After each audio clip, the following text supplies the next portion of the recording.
के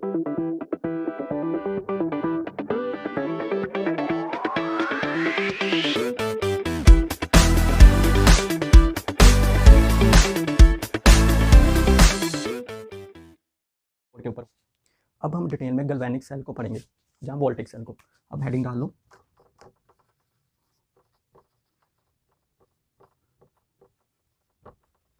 गैल्वेनिक और voltaic cell. जैसे कल ही मैंने अभी पिछले लेक्चर में बताया था, जहाँ पिछली वीडियो में बताया था कि एक गैल्वेनिक सेल और वोल्टिक सेल क्या होता है। एक गैल्वेनिक सेल वोल्टिक है जो केमिकल एनर्जी को इलेक्ट्रिकल एनर्जी में कन्वर्ट करता है। ऐसी डिवाइस जो केमिकल एनर्जी को इलेक्ट्रिकल एनर्जी में कन्वर्ट करे। सो इसकी सबसे बढ़िया जो एग्जांपल है, जो आपके बोर्ड्स के एग्जाम में, जहाँ नीट के एग्जाम में, IIT एग्जाम में पूछी जाती है, वो है एग्जांपल इसकी डैनियल सेल की। कौन सी एग्जांपल याद रखना? Daniell cell. अब डैनियल सेल में क्या है, ठीक है, सबसे कई बार ये क्वेश्चन रिपीट है कि डैनियल सेल कौन से इलेक्ट्रोड से बना हुआ है। ये 2013 बोर्ड्स का क्वेश्चन था कि give construction and working of Daniell cell. और नीट में एक बार क्वेश्चन आया था कि डैनियल सेल में इलेक्ट्रोड किस मटेरियल की बनी होती हैं। सो इस टॉपिक को ध्यान से सुनना। तो सबसे पहले याद रखना, डैनियल सेल में दो तरह की इलेक्ट्रोड होती हैं। एक होती है जिंक इलेक्ट्रोड, जिसका सिंबल होता है Zn, और एक होती है कॉपर इलेक्ट्रोड, जिसका सिंबल है Cu। अगर आपने 10th क्लास में पढ़ा होगा, आपने एक रिएक्टिविटी सीरीज पढ़ी होगी, जहाँ आपने जब रिडॉक्स रिएक्शन 11th क्लास में पढ़ा, तो आपने एक रिएक्टिविटी सीरीज पढ़ी होगी। उसमें आपने ये देखा होगा कि जो जिंक है, जिंक जो होता है ना, वो ज़्यादा रिएक्टिव है। ज़्यादा रिएक्टिव मीन्स कि ये क्या है, मोर इलेक्ट्रो पॉजिटिव। अब मेरे को एक चीज़ बताना, अगर कोई चीज़ ज़्यादा इलेक्ट्रो पॉजिटिव है, मतलब क्या है, उसमें से इलेक्ट्रॉन रिमूव हो चुके हैं। कोई चीज़ पॉजिटिव कब बनती है? सपोज ये पॉजिटिव और नेगेटिव चार्ज है, अगर इसमें से मैं नेगेटिव निकाल दूं, ये पीछे क्या बचता है? पॉजिटिव। इट मीन्स कि जिंक इलेक्ट्रो पॉजिटिव कैसे बना होगा? जब उसमें से इलेक्ट्रॉन रिमूव कर दिए होंगे। सो इसका मतलब है कि जिंक जो मोर इलेक्ट्रो पॉजिटिव है, मतलब इसमें से इजीली इलेक्ट्रॉन लूज हो जाते होंगे। ठीक है, मतलब इलेक्ट्रो पॉजिटिव का मतलब क्या है? इसमें से इजीली लूजेज इलेक्ट्रॉन। ठीक है, जो चीज़ इजीली इलेक्ट्रॉन लूज कर सकती है, उसको, उस प्रोसेस को क्या कहते हैं? ऑक्सीडेशन। याद रखना कि loss of electric oxidation means यहाँ पे क्या होती होगी जिंक इलेक्ट्रोड पे? ऑक्सीडेशन। अगर यहाँ पे ऑक्सीडेशन हो रही है, मैंने अभी बोला था कि हमेशा कौन सी इलेक्ट्रोड इन्वॉल्व होती है? एनोड। यहाँ पे क्या ऑक्सीडेशन हो रही है, इसका मतलब यहाँ पे कौन सी इलेक्ट्रोड इन्वॉल्व है? एनोड। ठीक है, सो देखो सिंपली आपको बस एक चीज़ याद रखनी है इसमें कि जिंक क्या है? मोर इलेक्ट्रोपॉजिटिव होता है एज कम्पेयर टू कॉपर। ठीक है, अगर ज़्यादा इलेक्ट्रोपॉजिटिव मीन्स ये इजीली इलेक्ट्रॉन लूज कर सकता है। अगर इजीली इलेक्ट्रॉन लूज कर सकता है, इसका मतलब यहाँ पे हमेशा क्या इलेक्ट्रॉन लूज करना क्या होता है? ऑक्सीडेशन। एंड ऑक्सीडेशन है वहाँ पे इलेक्ट्रोड कौन सी होगी? एनोड। एंड इसके लिए सारा कुछ वाइसा वर्सा, मतलब यहाँ पे रिडक्शन होगी कॉपर के केस में। अगर रिडक्शन हो रही है यहाँ, मतलब ये क्या एक्ट करेगा? कैथोड की तरह। सो आपको डैनियल सेल की बेसिकली पता लग गया कि दो इलेक्ट्रोड की बनी है, जिंक की और कॉपर की। जिंक जो है ज़्यादा इलेक्ट्रोपॉजिटिव है, इसकी वजह से इजीली इलेक्ट्रॉन लूज करता है, वहाँ पे ऑक्सीडेशन होती है, इसलिए एनोड है। और यहाँ पे रिडक्शन होगी और ये कैथोड की तरह एक्ट करेगा। सो ये तो बेसिक डेफिनेशन। अब अगला पार्ट जो बहुत इंपॉर्टेंट है, construction and working. Most of बच्चे इसमें कंफ्यूज हो जाते हैं। कंस्ट्रक्शन इसकी बहुत ज़्यादा ईजी है, तो घबराने की जरूरत नहीं है। सो करते हैं हम कंस्ट्रक्शन। अब हम कंस्ट्रक्शन करने जा रहे हैं। जैसे कंस्ट्रक्शन में अब याद रखना कि यहाँ पे आप दो कंटेनर बनाएंगे, इसमें आप इलेक्ट्रोलिटिक सोल्यूशन, क्या यहाँ पे सोल्यूशन भरेंगे, उस सोल्यूशन को हम कहते हैं इलेक्ट्रोलिटिक सोल्यूशन। एक वैसे ही इधर भी एक कंटेनर बनाएंगे, उसमें एक इलेक्ट्रोलिटिक सोल्यूशन भर देंगे। क्या बोलते हैं सोल्यूशन को? Electrolytic solution. फिर इन दोनों कंटेनर्स में एक इलेक्ट्रोड इमर्ज कर देंगे, और वैसे भी इसमें भी एक इलेक्ट्रोड इमर्ज कर देंगे। ठीक है, और ये इसको क्या बोलते हैं हम? Electrolytic solution. सिमिलरली ये भी क्या है? एक इलेक्ट्रोलिटिक सोल्यूशन है। ठीक है, और एक चीज़ याद रखना, एनोड को आप हमेशा लेफ्ट साइड ड्रॉ करोगे। ठीक है, कहाँ पे ड्रॉ करोगे? Left side. मीन्स ये क्या होगी? एनोड। एनोड क्या होती है? याद रखना, ये हम इलेक्ट्रोलिटिक सेल नहीं पढ़ रहे, हम गैल्वेनिक सेल पढ़ रहे हैं। एनोड इसमें क्या होती थी? Negatively charge. ठीक है, ये एक तरह की डैनियल सेल की ही हम रिप्रेजेंटेशन बता रहे हैं। अगर एक आप ना कंफ्यूज ना होना कि अगर आपको क्वेश्चन गैल्वेनिक सेल पे आता है या डैनियल सेल पे आता है, ये दोनों सेम ही बात है कि गैल्वेनिक सेल की ही एक एग्जाम्पल है डैनियल सेल है। ठीक है, और ये किसका, ये इलेक्ट्रोड किसकी बनी होती है? जिंक की। अभी मैंने बोला था कि जिंक ये क्या एक्ट कर रही होगी इधर? एनोड। ये इलेक्ट्रोड किसकी बनी? ये पहले तो पॉजिटिवली चार्ज होगी, ये बनी किसकी है? कॉपर की। और ये क्या एक्ट कर रही है? कैथोड की तरह एक्ट कर रही है। ठीक है, फिर इन दोनों को इलेक्ट्रोड को जोड़ने के लिए हमने क्या, एक यहाँ पे वायर लगा दी, जो एक गैल्वेनोमीटर से पास हो रही है। गैल्वेनोमीटर हमें बताएगा कितना करंट कौन सी डायरेक्शन में है, कितनी डिफ्लेक्शन हो रही है, ये सब बताएगा। ठीक है, और इसमें जो एक चीज़ याद रखना, जो इलेक्ट्रोलिटिक सोल्यूशन यूज़ करना, वो कौन सा यूज़ करना? इस केस में जहाँ पे इलेक्ट्रोलिटिक सोल्यूशन हमेशा वो वाला यूज़ करना जिस मेटल की इलेक्ट्रोड बनी है। फॉर एग्जाम्पल यहाँ पे जिंक इलेक्ट्रोड है, और इसमें जो इलेक्ट्रोलिटिक सोल्यूशन भी कौन सा होगा? Zinc metal containing electrolytic solution होगा। जैसे यहाँ पे कौन सा आता है? ZnSO4।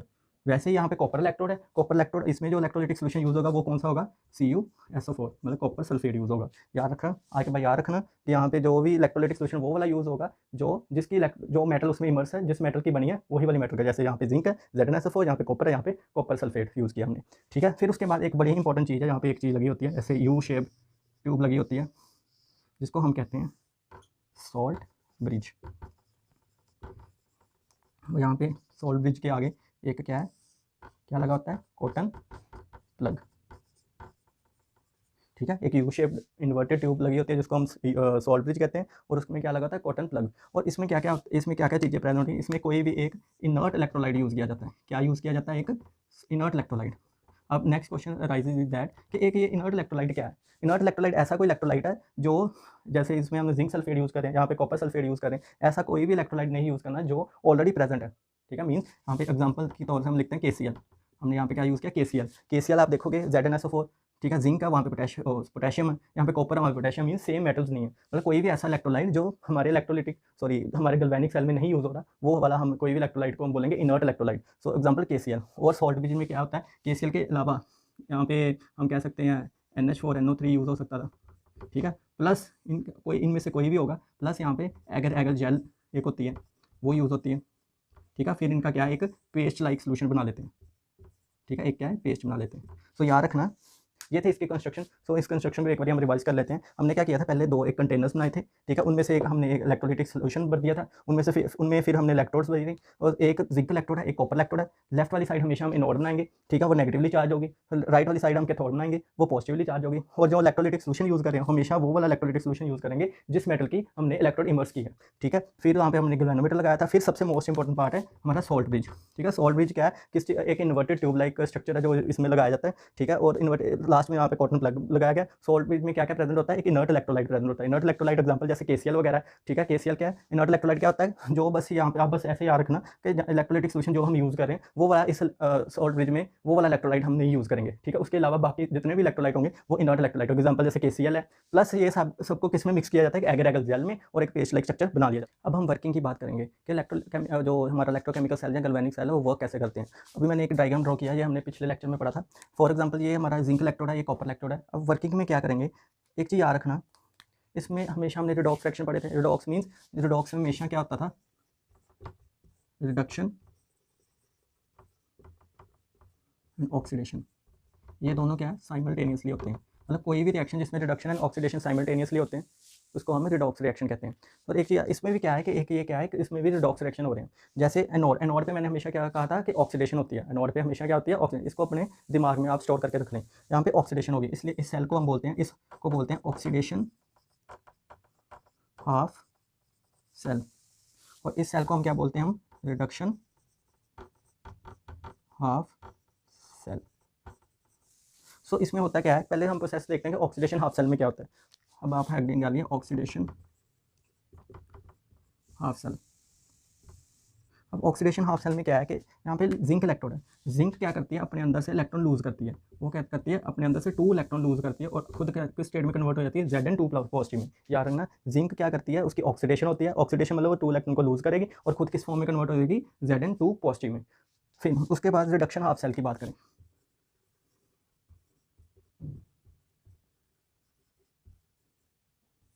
अब रिडक्शन हाफ सेल की बात करें, इसमें क्या आता है, यहाँ पे रिडक्शन वाली साइड मतलब कैथोड साइड कॉपर है। इसमें क्या करता है कि कॉपर जैसे CuSO4 है, हम इसको ऐसे भी तो लिख सकते हैं Cu2 पॉजिटिव और SO4 2 नेगेटिव।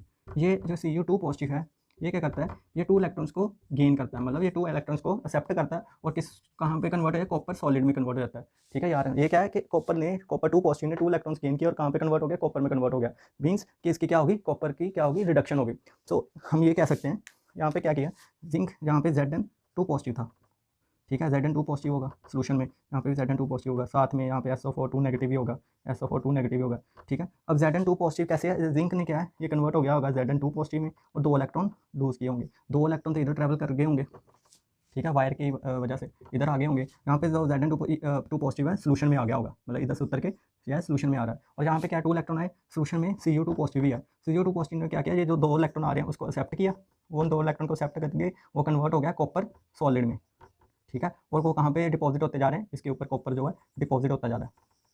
ठीक है। विद टाइम आप क्या देखोगे कि जो जिंक है, जिंक का साइज रिड्यूस हो जाएगा,